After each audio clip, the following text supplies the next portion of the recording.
Let's go to Lieutenant General Keith Kellogg on all of this. General, I guess it's, cliche of me to say the inhumanity of all of this, but obviously now for Vladimir Putin, this ground campaign, this war on the eastern portion of the country is his be-all and end-all, right? Is this where he is staking the entire war? Yeah, Neil, thanks for having me. You're absolutely right. This is going to be the culminating event. Look, he's lost the first fight. That was around Kyiv. He had some of his top units just get mauled up there and had to withdraw and refit and rearm. He's actually lost a second fight, and that was the fight off of Odessa in the Black Sea when they lost to Moskva, which was the Black Sea flagship of the Russian Navy down there. That was hit with two Neptune low-skimming missiles that were anti-ship missiles that sunk that ship. Now we're in the third fight. And this is the fight that's going to be the culminating fight because he's going to stake everything on this. He's going to use conventional tactics that they're used to use, a lot of artillery, a lot of infantry. You mentioned earlier 3/4 of the units that he's got there. I think he's committed his whole Russian army there. If he loses this fight, this is an existential loss for him. I think nobody will ever look at Russia the same way. Nobody will ever look at the Russian army the same way.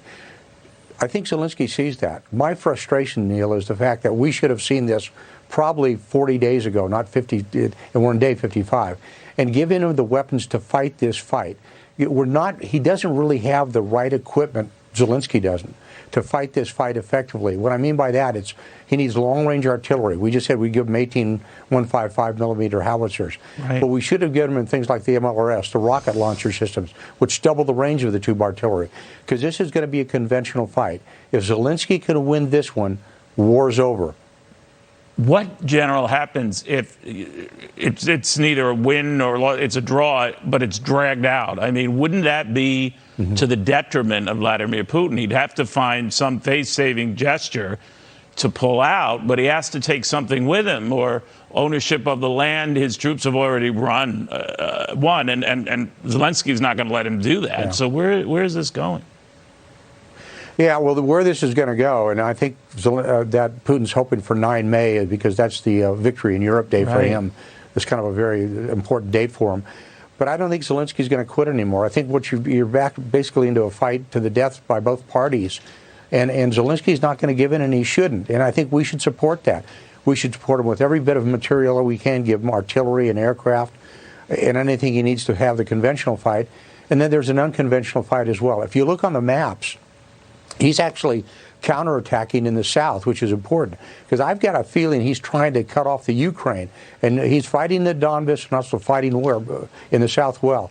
And if Putin keeps focusing in on the Donbass, he can't be strong everywhere, and he may have, and Zelensky may have an opportunity to cut his forces off. It's going to be interesting to watch over the next 14 days, because I think the fight is just now joined, and we'll see where it goes. Unfortunately, the equipment that we're going to give them won't show up for a while. Stuff just didn't show up overnight. It'll take a couple of weeks for that stuff to get into the fight, and hopefully they'll have the ammunition and the equipment they can to fight the current fight they've got.